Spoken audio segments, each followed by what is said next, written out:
Three women attacked 19-year-old Audriana Zimmerman on March 24, 2010.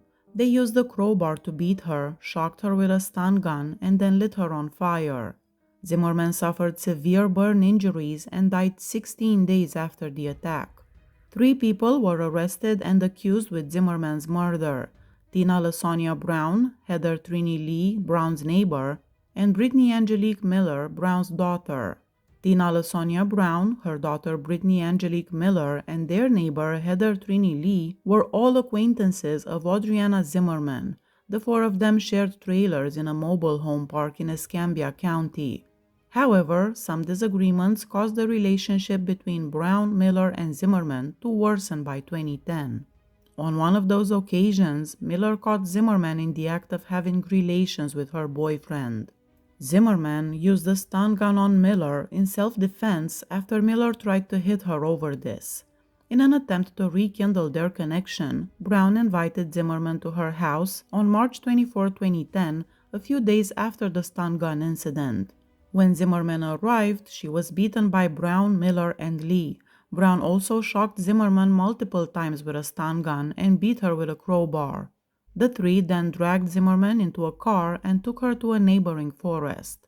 Once they arrived, the three drenched Zimmerman with gasoline and burned her alive.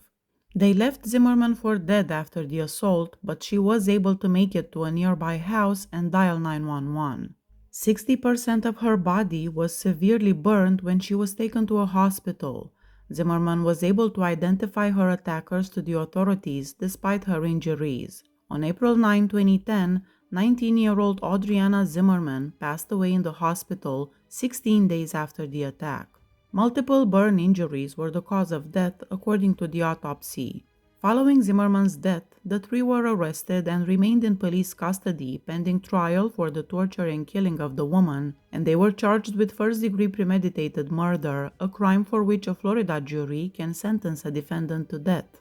The first of the three murderers to go on trial for the killing of Audriana Zimmerman was Heather Lee. Lee and the prosecution came to a plea deal on November 3, 2011, and Lee entered a guilty plea to the charge of second-degree murder. As part of her plea deal, Lee consented to testify against her co-defendants. In return, the prosecution agreed to drop the kidnapping allegation, decrease the initial charge of first-degree murder, and eventually remove the death penalty. Lee received a 25-year prison sentence on July 20, 2012. After her sentencing, Heather Lee is presently incarcerated at the Gadsden Correctional Facility. Her projected release date is September 2, 2031. On June 18, 2012, Brown was put on trial before a jury in Escambia County. On June 21, 2012, 3 days later, closing arguments took place.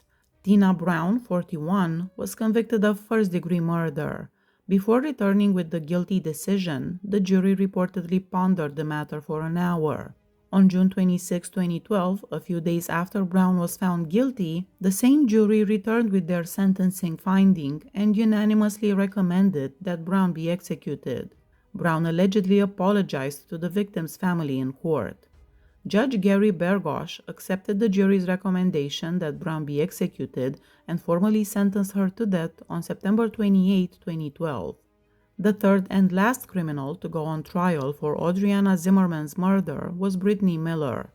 She entered a guilty plea to the charge of first-degree murder, but because she was under the age of 18 at the time of the offense, she was not eligible for the capital penalty. Instead, she could only get a life sentence. Miller did receive a life sentence without the possibility of parole on May 7, 2013. She filed an appeal to revoke her guilty plea in March 2017. She claimed that because she was a minor at the time of the trial, she was unaware that she could still receive a life sentence when she entered that plea. At the time, the U.S. Supreme Court was considering and ultimately ruled that juveniles should not be required to serve mandatory life sentences without parole for offenses carrying such a punishment. Miller's attempt to withdraw her guilty plea was denied by the courts the same month. Her re-sentencing trial before a Florida trial court started in October 2017. Psychiatric reports and other evidence were offered by the defense during the hearing to provide mitigating circumstances that supported a sentence less than life.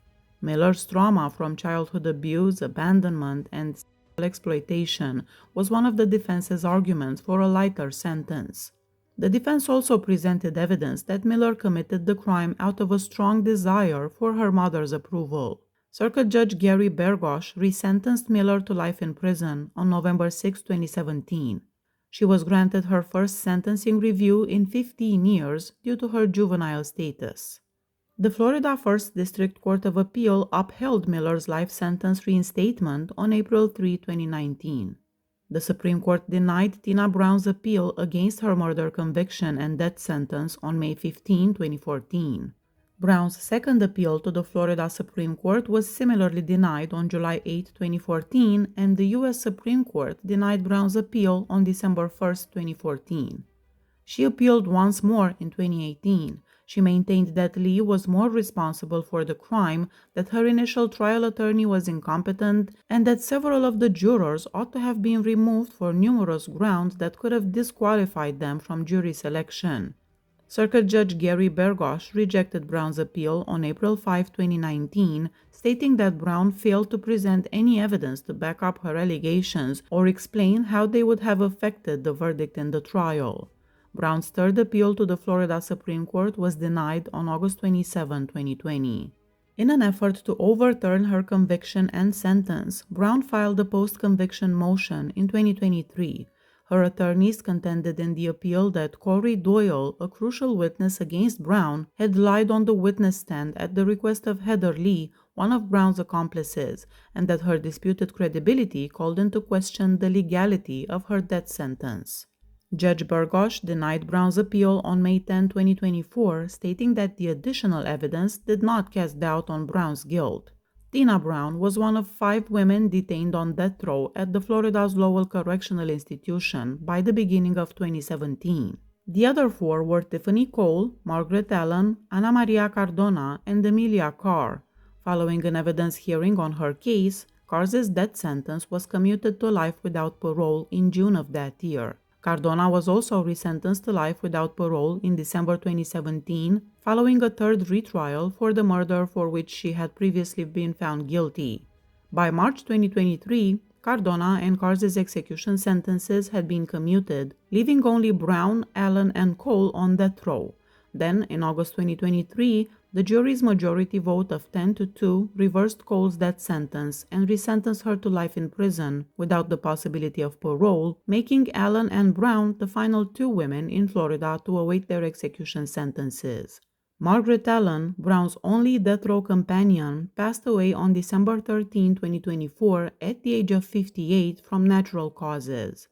Brown remains the only woman still waiting to be executed on Florida's death row. Please hit that subscribe button if you like my channel. See you next time. Bye bye.